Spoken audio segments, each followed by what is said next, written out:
That's right. This is Bad Weather Fans, episode number 300, and check notes 14.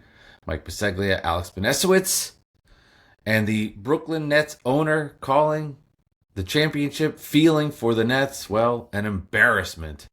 We'll dive into that, and honestly, I was happy to see it. We'll talk all about it. As he admits, this was a very embarrassing moment for the Brooklyn Nets and their franchise. Accountability. But Alex, how you doing? I'm excited. I'm excited for this topic more than most. Yeah. I mean, it's funny to hear him say it. I mean, I'm good. Thank you for asking. You're It's funny. welcome. It's funny to hear him say it because he admitted it, and as Knicks fans, I think that well, he shouldn't have what. You shouldn't have been talking shit. There you go, as That Cat live Williams producer. famously said. Yeah, but you have to understand. Of course, Nets fans would have. I mean, they got Durant and Kyrie, so I mean, it's understandable in the moment of talking. Like, would you? There's a lot of talking, and a lot about the Knicks. You know what I mean? So But it makes when you're little brother and you Yeah. have a big brother moment where you get two of the greatest players in the history of the game. Like, what do you expect to happen? I mean, right, that obviously it didn't of work out. course, of And it course. didn't. So it's just all Sports fun. talk. And, It's sports talk. Yeah, no, I get it. all in fun back and forth. But But you know what? right to Like, it, that's how I right, feel. right to it. I was really happy to hear that, and I can read the whole quote in a second. But I was really happy to hear that Mhm. because I think sometimes the worst thing anybody can have is denial, and when you're in denial, I think that's when you can't have the best things that can happen to you. So here we go. Every year, some team is going to win a championship. So it happens that this year, that team is in the same city. It doesn't make us feel very good. It irritates our fan base, and it's embarrassing, which is the part that made most of the headlines. So I'll just dissect some of that. He's right. It was embarrassing. I'm glad he felt that embarrassment, just as I'm sure James Dolan felt embarrassed when he put a blueprint together of how the Knicks were going to rebuild, and none of it happened. Durant, Kyrie, all of it in this book, and they end up going to the Nets. That was embarrassing, just as it was. I mean, it was embarrassing, It was. right? It was. Just seeing Not for everything me. that I was happened. happy. I was happy, but But it was but embarrassing for the franchise. but that was the sentiment from most people. Now, Of course, of from course. a whole, like, there might be, for example, there's Net fans that might not be embarrassed by what just happened over the Right. Like, in what do we care June. about the Knicks? I care. Yeah. But Which is I was bullshit. it was Yeah. it was embarrassing when when the whole city became attached to the Knicks, and I was happy to hear him take some accountability for it and feel that way, because like I said, if you can't if you have to lie and pretend that you don't care, that to me shows that you're just not in tune with anything. But just tell the truth. That sucked, right? Now the part, and I heard Spen Harris say this. I'll credit him. I thought it was a really good point. The part that he didn't like about the quote, and I tend to agree with him after I heard it, is that every year some team is going to win a championship. Well, god damn it, let that be us. Like, some team could be the Nets. Figure that part of it out. Get the team better. So yeah, your thoughts after hearing that from a Knicks fan perspective. I understand that, and I actually went back to the Knicks PR, the famous Knicks PR Twitter account that always talks shit for Dolan, and they said Steve Mills released a statement, but on when Kyrie and Durant signed with the Nets. I mean, I wasn't. Once Durant hurt his Achilles, people, this. People who listen to the show know this. People who follow me know this on Nick Central at Nick Central. That once Durant hurt his Achilles, I was like, I'm out. I'm done. I'm like, I don't want this guy. I don't want Kyrie with him. I wanted Kyrie, but like, I didn't want it like with Durant hurt. Like, I didn't want, you know what I mean? I didn't want the way it happened for the Nets. I said that. I mean, I let me did. just interject something Yeah. fast. The Uh-huh. irony is, it had nothing to do with his health. That was the reason that it didn't work for the Nets. His health was fine. He Right. was great on Right. the court and was very healthy. But and they did waste a year.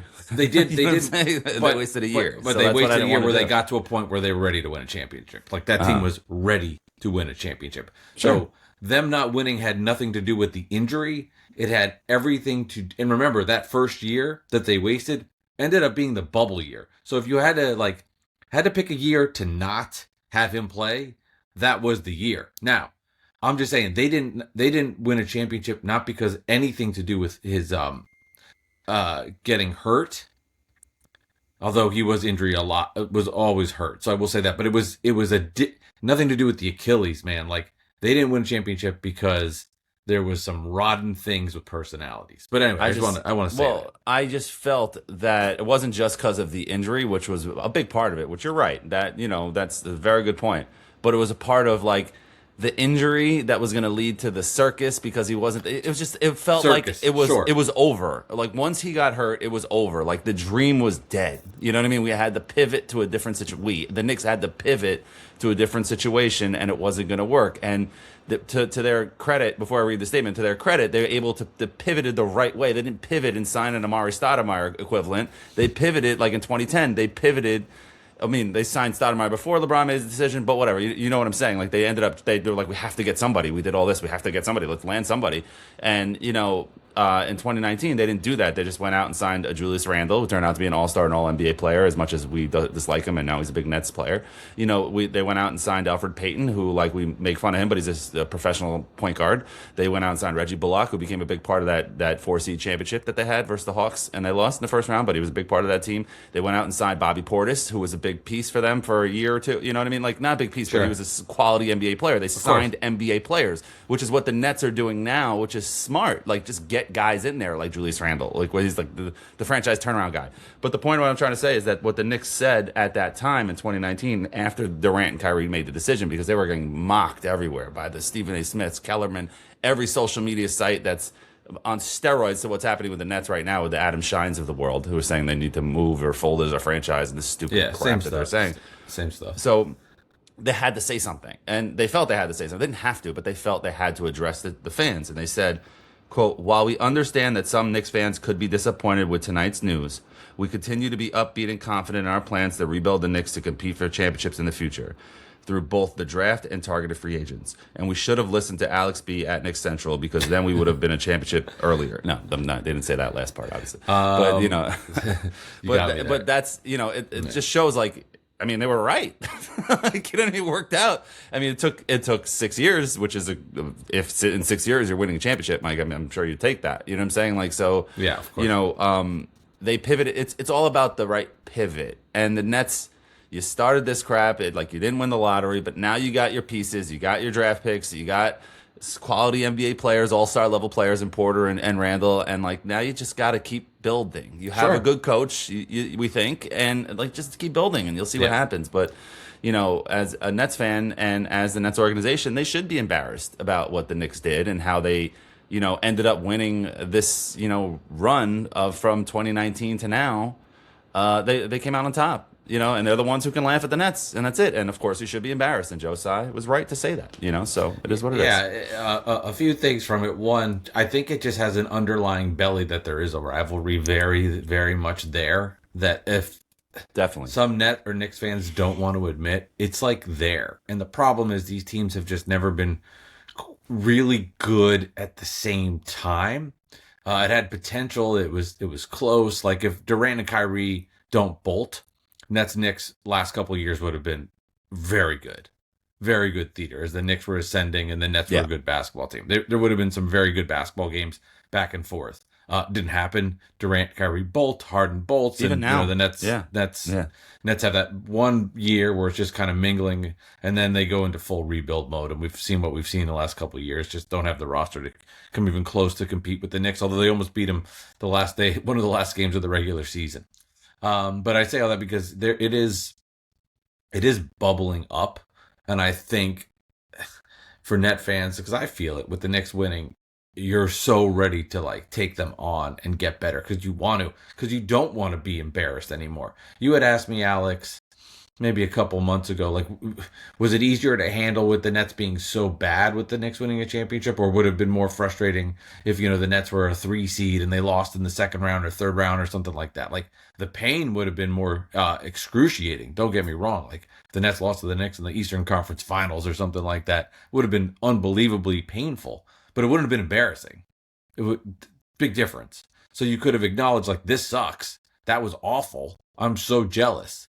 But there would have been pain. This is just pure embarrassment, and it feels awful. So I'm so happy that the owner did say that. But now you got to go about it and got to do something. You got to fix it. Like Sean Marks is on the hot seat this year. If these guys and Yegor and Mikal Brown Jr. and all the other rookies that they drafted, if they do not have a year where they are competing for a play-in, then it's time. If these guys don't get better, if Drake Powell isn't ascending, if Nolan Traore doesn't become a good option off the bench, speed demon for the Nets to back up Mikal Brown Jr., like then it's time to go. Because then it's like, I understand there's some bad luck involved, and that's part of it.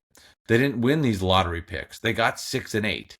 But if you don't strike on these 2 picks and you don't see this team win anywhere between 30 to 40 games and it's a disaster, they have to make wholesale changes there. And, Marks did a good job in acquiring 800 billion draft picks. So whoever the next person is can utilize that. But, Nets got to have a better season.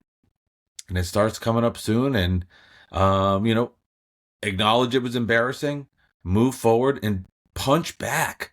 Do something about it. Like, enough of Josh Hart laughing at you.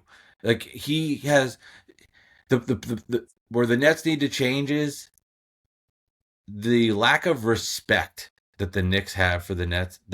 Their core has no respect for the team. Well, why would the they? players or the and busting their ass? They have to change that. Like, punch back. And what I do like about Yegor is he's not going to.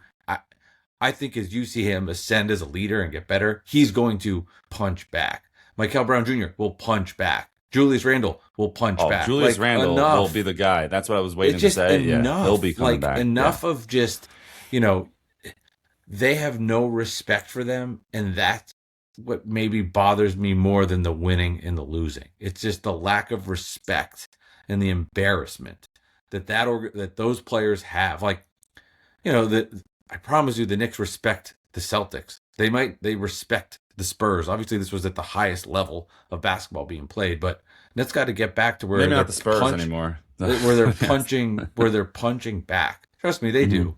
Like, if you got, like, they trust. What makes Jalen Brunson great is he understands what the task is at hand. Like, he knows that winning a championship this year is going to be twice as hard as it was this year. Like, doing it again, unbelievably impossible. It doesn't happen. So they know this. He acknowledges that. He respects that process. But right now they don't respect the Nets. And the only way they're going to respect them is to punch back, and they got to do it. Yeah, I mean, Julius Randle is, for all that we talk about him as Knicks fans negatively, et cetera, et cetera. I know we don't care anymore, but, he is somebody who plays with a lot of heart. He plays with a lot of, maybe not heart all the time, but he plays with a lot of spunk. He's going to be aggressive. He's going to get angry when he loses. Most of the time, he's going to hit back, and sometimes he's going to hit his own assistant coach's laptop, like what happened with the Knicks. But he's going to get angry, and he's going to care. And as long as he's not high, like he was with the Knicks, he admitted a lot of times he was smoking, like literally high. That he, because he was under a lot of stress, and he won't be under that kind of stress with the Nets. Like, no offense, like it's not the same spotlight, even good or bad. You don't have to say no offense. I understand what's it's happening. true. It is what it is. He's not going to be under the same spotlight. It's not going to be that bad. And he'll be a good player, at least for a year and a half. Everybody, you go through the cycle, the Julius Randle cycle, where it's like he's your guy for like a year and a half, and then all of a sudden, like, all right, time to go. You know what I mean? So that's what happened with the Timberwolves. It happened with the Knicks, and it is what it is. But he is a floor raiser type of player who will get you wins and get you some respect and get you, to help out players. And I can make a football reference here. It's like the Jets getting Geno Smith. Like, he's Geno Smith. Like, you know what I mean? It's tomorrow night when he starts his first game for the Jets, or tonight, not tomorrow night. Tonight when he starts his first game for the Jets, preseason. He didn't play in the first one. It'll be so weird to see him out there as a Jet. You know what I mean? It's been a long time, 10 years or so since he was last the Jets quarterback, and it did not work out. I don't have to go into the details. People know, but he is a floor raiser. They're not going to start Cade Klubnik, this 4th-round rookie that they have. He's not ready. He might not be that good just because he had a couple of good passes in preseason and in practice from reporters tweeting about it. You can't now hand him the keys because he's going to win a game or two tops. It's Brady Cook again. But Geno Smith, he might not win you 12 games, but he'll win you 6. and maybe they'll score 2 or 3 touchdowns a game where the skill position players can develop, like Garrett Wilson and Breece Hall, and maybe the kid, the tight end the rookie tight end whose name's slipping my mind. Isaiah Williams apparently looks great. Like, what I'm saying is, like, he will make the players around them better to be respectable, to get to that respectability point. And then you can take a step, and then that builds confidence for the younger players to then become their own great players, their own good veterans, and not be kids anymore. You need talent around you to become better. You can't just throw out a bunch of kids and expect them to play well. That was what the Sixers' problem was with the process. Once they started adding, quality players around the Embiids, the Simmons, and the other kind of kids who didn't work out, like Okafor and those guys. Like, they started winning games and became respectable, and then eventually Embiid and Simmons didn't need the guys around them anymore, and they started playing well. And, like, we know how it ended, but you know what I'm saying. So, like, they became a respectable 50-win perennial team, So I just commend the Nets for pivoting and not worrying about the perception of adding a Julius Randle and saying, F it, we got to get better. And so I do commend them for that. And Joe Tsai for saying what he said. But Sean Marks has been on the hot seat for 10 years, so I don't know. Yeah, but these are now his 2 lottery picks. So to me, that's full accountability there. Right. And if they don't win, these are the guys. And I know, like I said, there's some of it's that luck that played into it because they didn't win the lottery. And if he has Cooper Flag and he has Boozer, and you're like, okay, wow, let's have 2 21-year-olds that could be something, right? But sometimes life is about that, right? So you have to go in there and respect it. And I do agree with the floor raising that Randall provides. And the Nets are the youngest team in the NBA on average, which makes sense because they've drafted a bajillion rookies. So understandably that they would have that happen. But it's time. Yegor Dioman and Mikal Brown Jr., let's have talent around them when they play. And this is a non-tanking year because of what has happened. So, yeah, let's have talent around them. So if Yegor makes a nice play and the guy's wide open, the other player can make the shot. Like, they need that. So I'm super excited for this season. It's the most excited I've been for a Nets season, in 5 or 6 years, whatever that might be. Because, when they traded for Mikal, they get in. By the way, tough thing to do for the brain. So the Nets drafted Mikal Brown Jr. And then when you're talking about Mikal Bridges, for your brain to like do Mikal and Mikal, it's very difficult to go back and forth and do that. It's like the mind, it's like an incredibly hard challenge. But when they had, when they had the Mikal the first year and there was expectations and he started to look like an all-star level player, clearly was not that. And then they make that trade and pivot. So, just good. Glad the owner said it, and I'm ready for this season. Yeah, I mean, and then you see somebody like Mikal Bridges. Mikal Bridges looks like a stud. He's going to be a stud this year because and we've talked about this too. The weight of the trade is finally off his shoulders. Yeah. And he looks like the happiest I've ever seen him. I don't I remember him playing with the Suns and stuff like that. And I'm sure he was happy, but he was a kid. And I mean, he did help them get to the finals. He had a couple of bad games in the finals. We had a couple of good games in the finals that year. And, we know what happened versus the Bucks in that finals. But at the same time, he didn't look like he was totally, messed up like he was the last 2 years. We'll have a great moment, like when hitting a game winner in Portland, but then disappear, have 0 points that, like you famously pointed out a couple of times. So, now that he was a huge part of them winning that title. I mean, you could say, would they have won it without him? I mean, Jalen Brunson scored 45 in Game 5 on a broken wrist. So, they might have been able to win without him, but he was a major part of that win and that series and that run of them going 16-3. I mean, it was a starter. You know what I'm saying? So it's like it's going to be a big season for him, and if you play fantasy basketball, you got to draft him at some point. I guarantee you, he's going to have his moments, and he's going to have a run. And I'm just excited to see that. And I don't know if that's rubbing salt in the wound for the Nets at some point. I think it's the wound is already freaking open and it's closing. It's a scar across your face. You know what I mean? It is what it is at this point. So I don't know if there's any more that can happen with that, but when you bring him up, that's all I can think about. And I'm just excited about that. Oh, to I'm see glad it. you're happy for Yeah. Mikal to have a good year. I mean, he's due. He Yes. hasn't. I mean, yet I would.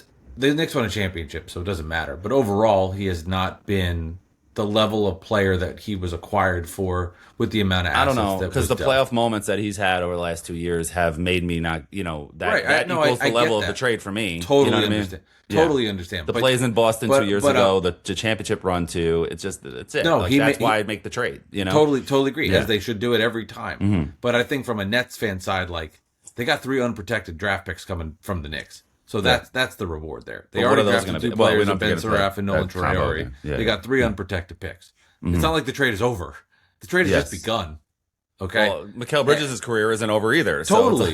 you know what I mean? So there's Exactly. So I would both sides. I would expect him to if he doesn't do what you're talking about, I'd be surprised, and then I'd be like, all right, this is what it is. But yeah, he can go on the roommates podcast and they can joke, but he is a human being, and to me, a sign that it actually was bothering him was when Josh Hart had to go and say, yeah, he was traded for a bunch of eighth graders. Like, haha, funny.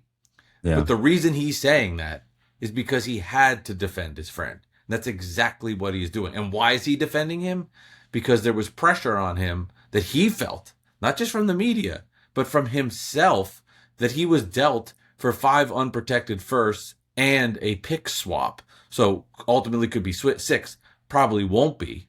But Right. yeah, so we can laugh and Knick fans can make fun of Josh for, oh, he got him on there. The guy's 15, haha.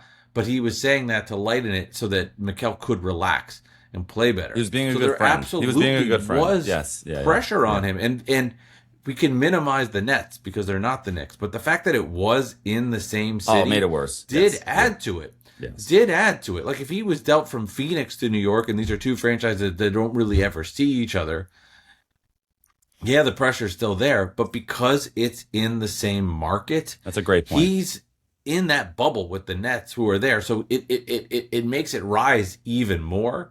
I can't speak for Bridges, but I'm sure if you candidly got him to open up, he would say, yeah, I felt a lot of pressure. That was on me at some moments, and it got to me. And to your point, Alex, I agree. Hey, they won the championship. This should be house money now, how I play. And he should, get to a better form of what he was. And I wouldn't be surprised this year if the Knicks take the regular season even more lightly. They just won a championship. They know it's all about the playoffs. Like I would expect this regular season that Jalen Brunson, and I say this because Mikal doesn't take days off, just doesn't. So Jalen Brunson's going to take days. Cat's going to take days. OG Anunoby is going to have days. He probably, gets hurt here and there. So I would anticipate that Bridges becomes more of a 1A, 1B option with guys out more. And because he just, he doesn't miss games. And just a heads up, Alex, when the texts come through, I do hear them on my side. If you're getting text How do I? messages. I don't know how to fuck. Don't worry about it, but I'm just letting you know that. It's so annoying. 'Cause at first I was looking at my phone and I was like, who's texting me? And then I'm like, because no I one's have it on texting my me. computer now, and No, I'm I trying to get rid of it, and it's I all don't good. know. I just want to be transparent with the audience. No, just and that they're appreciate hearing it. that. Yeah. I'm gonna text. It's my wife texting me from upstairs. I don't know how to mute, but it's all good. We're probably good here on this episode too. But no, we're not good. No, fuck that. I got a lot to say. No, I'm kidding. All right. So anyway, now I forgot what I was gonna say. But Yeah. I'm sure telling my wife to stop texting me is gonna go over well. But I think now we'll hear the bing, bing, bing. Well, no. what do you mean? But But yeah, I lost my train of thought. So and I was trying remember to for the tell Nets, her, and remember for the Nets with all these draft picks, I can't imagine that they select all 3 guys from the Knicks. It's for a future trade. It's for a trade. It's for a trade. But when how it much are happens. I mean, we can go into this again, but I don't know. how much are the draft picks worth now that the lottery odds have changed and things like that? You might That have has to wait. changed things. You Yeah. might have to wait until you get your pick to make the trade. Like, let's say you That's do true. win the lottery or you get in the top 3. Maybe then you make the trade. But You're then like, you don't- then it's you don't. guaranteed. Then Well, you don't but- make the trade. But let's You have say a top you 3 pick. get a top 3 pick and Yeah. you see a superstar like Anthony Edwards available.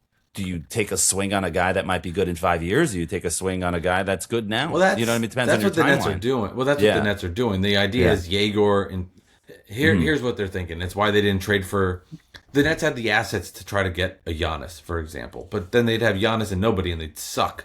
Yeah. Okay, like they'd be better. It wasn't the right wouldn't time. suck, but they It couldn't wasn't the win a right time. championship. Yeah. They couldn't win a championship. But And why would he want to come there? I mean, no offense. Why would he want to come he there? might. I don't know if that's necessarily true because he wants to win a championship at this point. He might as well stay. He might as well stay. True. I can't speak for that, and I honestly don't care. But I will say, from a timing perspective, if in 2 years from now, Mikal, Yegor, okay, we got this stud backcourt, and Anthony Edwards, like, hey, I now see a path here, and let's unload the picks. They get Ant in here. You got this trio of Yegor, Mikal, and Edwards, and whatever, right? That's how it works. That's what they're thinking. I mean, the Knicks did that by accident when they signed Jalen Brunson. Like, they ended up bringing in this all-world, all-time NBA player, but that wasn't when they signed him. It was like, okay, hopefully he can be an all-star one day. Good starter. Yeah, but then it all-star. turned into so The best Knick of all time. The Knicks got some luck too. But that's how it works. But that's Leon but Rose how it works. Yeah. Well, Leon Rose knew that Jalen would be able to handle the pressure. He's like his godson. Rick Brunson was his first client that built his business. You know what I'm saying? So like, they're very close. So he knew Jalen would be able to handle the pressure of being in New York. But he definitely did not know that he would turn into this. I don't think Jalen knew. Jalen was going to work for it. I don't think Rick knew it. I don't think anybody knew it. Nobody knew it. If anybody, this is why I can never circle back or allow people to circle back, because I wasn't too happy about the move because I wanted Donovan Mitchell with Jalen Brunson, and when that didn't happen, I was pissed. So I was like, all right, now we have Jalen Brunson, a good starter. Like, what are we going to do now? Like, we gave up we punted on a draft to get a guy that's a starting point guard. Like, big deal. But like, I was wrong, but like, you can't circle back on people because nobody knew Jalen Brunson was going to turn into this. You know what I'm saying? You can't be like, I told you so. Look, I knew. You didn't know. Like, Leon Rose didn't know. His father didn't know. Like, you didn't know. Like, you knew he would be good and you'd be able to handle the pressure, but you didn't know. So, like, that's why it's nonsense. But you're right. So there is some luck involved, and there's some luck involved in some playoff runs. I mean, not the Knicks one when they're dominated the whole playoff run. There's not luck in that run, but like there's luck in developing and making the team. You need some breaks to go right, and you need to crush trades. The Knicks crushed trade after trade.